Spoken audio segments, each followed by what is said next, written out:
Ada Prabowo-nya. Saya bilang, saya dukung Anda jadi presiden atas ijtima ulama. Dengan sekuat tenaga saya akan keliling seluruh Indonesia untuk memenangkan Anda jadi presiden.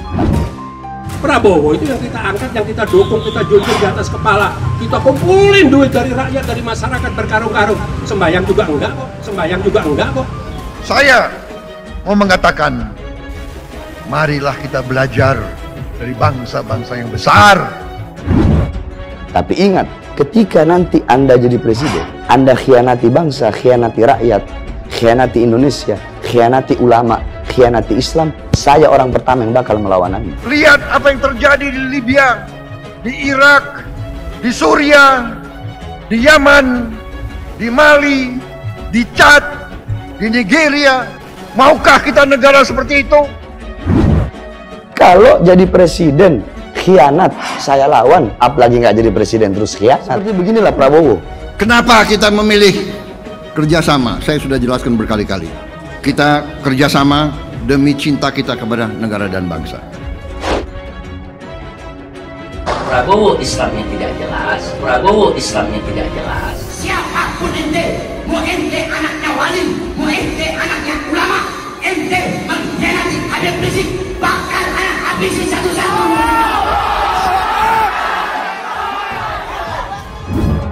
Jadi kalau sekarang saudara undang saya, pasti saudara tahu risikonya.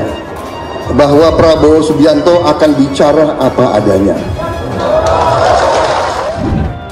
Kita harus bersatu kembali menjadi Indonesia, negeri Pancasila yang mempersatukan kita semuanya. Oleh karena itu, saya mengajak Pak Prabowo Subianto untuk bersama-sama membangun negara ini. Kenapa Anda pilih saya? Saya kan tidak suka sama Anda. Oh, saya tahu Anda tidak suka sama saya. Dan saya tidak suka sama Anda. Tapi saya tahu Anda cinta tanah air. Dan saya cinta tanah air. Jangan lihat ke belakang. Lihat ke depan. Friend kita sekarang ya, friend. Ketika beliau di penjara, kalian melempem, kalian jadi lembut, kalian jadi belok kepada orang-orang yang zalim. Kita boleh bangga bahwa kita sudah berada di jalan benar. We are on the right track. Karena itu dengan suara-suara yang ingin memperkeruh keadaan itu tidak perlu dihiraukan. Jangan mau terpengaruh. Apa yang dibuat kepada negara ini nol besar. Mari kita semua sekarang kembali rukun kembali. Saya yakin beliau adalah patriot yang menginginkan negara kita makin kuat, makin maju, dan makin adil dan makmur. Kita ingin adanya pergantian presiden karena kita menganggap presiden kurang layak untuk mensejahterakan rakyat, untuk berbuat pada negara. Presiden Joko Widodo sedang bekerja dengan all out, dengan habis-habisan. Dan selalu yang menjadi dasar pemikiran beliau adalah keselamatan rakyat yang paling miskin dan rakyat yang paling lemah.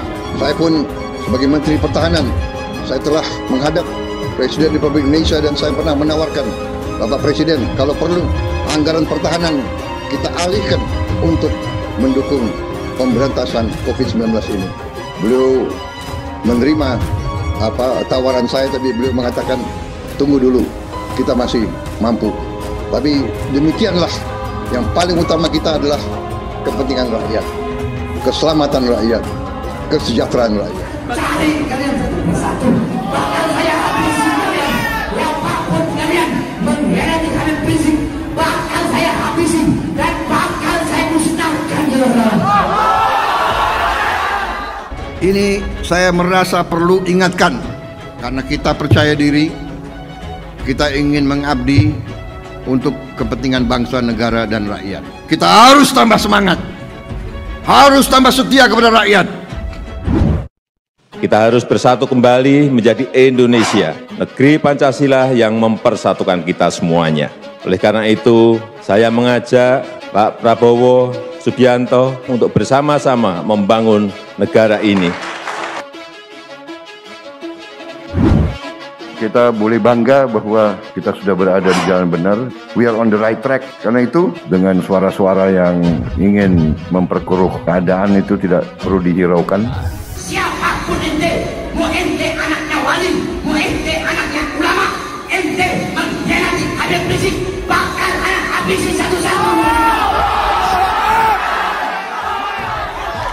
Kita berbeda kadang-kadang.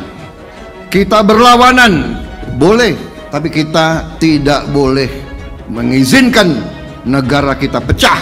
Kita tidak boleh izinkan masyarakat kita pecah. Kita tidak boleh izinkan Indonesia terancam. Karena banyak pekerjaan yang harus kita selesaikan, semua membutuhkan persatuan dalam pelaksanaannya, yaitu untuk Indonesia yang sejahtera. Kepemimpinan Pak Jokowi efektif, Pak. Saya mengakui itu dan saya hormat sama Bapak. Saya lihat, saya saksi, saya ikut dalam kabinet. Kalau mau minta perpu lagi, saya buatin perpu untuk menangani negara. Tanggung jawab kita kepada 267 juta rakyat kita. Asal untuk rakyat, asal untuk negara. Saya pertaruhkan reputasi politik saya. Friend kita sekarang ya, friend.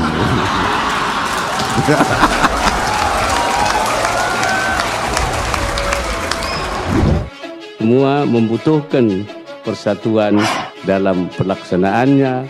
Jangan lagi ada tidak bertegur sapa antara satu dengan yang lain.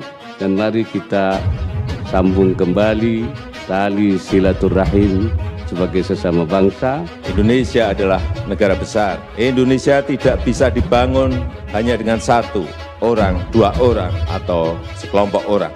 Jadi mohon Bapak jangan ragu-ragu. We are on the right track. Karena itu masalah COVID saya kira kita cukup optimistis. Dan selalu yang menjadi dasar pemikiran beliau adalah keselamatan rakyat yang paling miskin dan rakyat yang paling lemah. Selama saya menjadi anggota kabinet beliau, saya bersaksi bahwa beliau terus berjuang demi kepentingan bangsa, negara, dan rakyat Indonesia. Presiden Joko Widodo sedang bekerja dengan all out, dengan habis-habisan. Dan selalu yang menjadi dasar pemikiran beliau adalah keselamatan rakyat yang paling miskin dan rakyat yang paling lemah. Saya pun sebagai Menteri Pertahanan, saya telah menghadap Presiden Republik Indonesia dan saya pernah menawarkan, Bapak Presiden, kalau perlu anggaran pertahanan kita alihkan untuk mendukung pemberantasan COVID-19 ini. Beliau menerima tawaran saya, tapi beliau mengatakan tunggu dulu, kita masih mampu. Tapi demikianlah, yang paling utama kita adalah kepentingan rakyat, keselamatan rakyat, kesejahteraan rakyat. Kita sekarang bekerja sama dengan Presiden Republik Indonesia Bapak Joko Widodo. Selama saya melihat dari dekat cara-cara pengambilan keputusan beliau. Saudara-saudara sekalian, juga saya melihat komitmen beliau untuk membersihkan pemerintah Indonesia dari korupsi.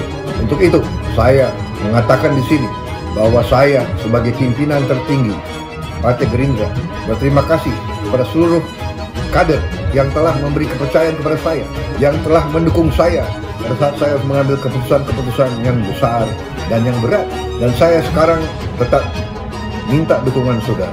Percayalah kepada pimpinanmu tidak mungkin akan mengambil keputusan yang merugikan partai, apalagi rakyat dan bangsa dan negara Indonesia. Kita harus bersatu kembali menjadi Indonesia, negeri Pancasila yang mempersatukan kita semuanya. Oleh karena itu, saya mengajak Pak Prabowo Subianto untuk bersama-sama membangun negara ini.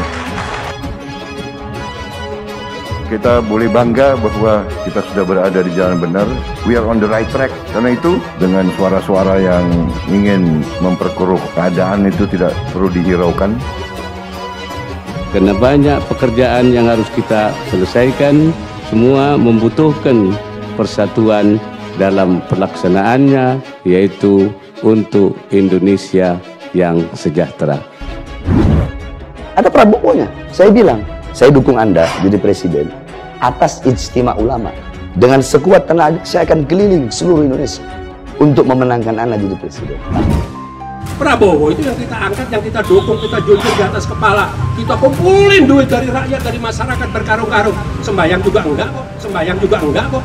Saya mau mengatakan, marilah kita belajar dari bangsa-bangsa yang besar.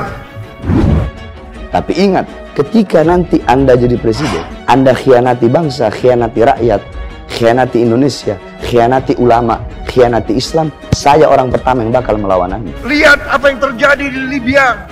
di Irak, di Suriah, di Yaman, di Mali, di Chad, di Nigeria. Maukah kita negara seperti itu? Kita sudah berada di jalan benar, jadi kami rasa bahwa dengan suara-suara yang ingin memperkeruh keadaan itu tidak perlu dihiraukan. Penanganannya bisa dikatakan cukup efektif dan kita optimis bahwa ada kekurangan, ada keterlambatan vaksin itu saya kira yang dihadapi oleh banyak negara.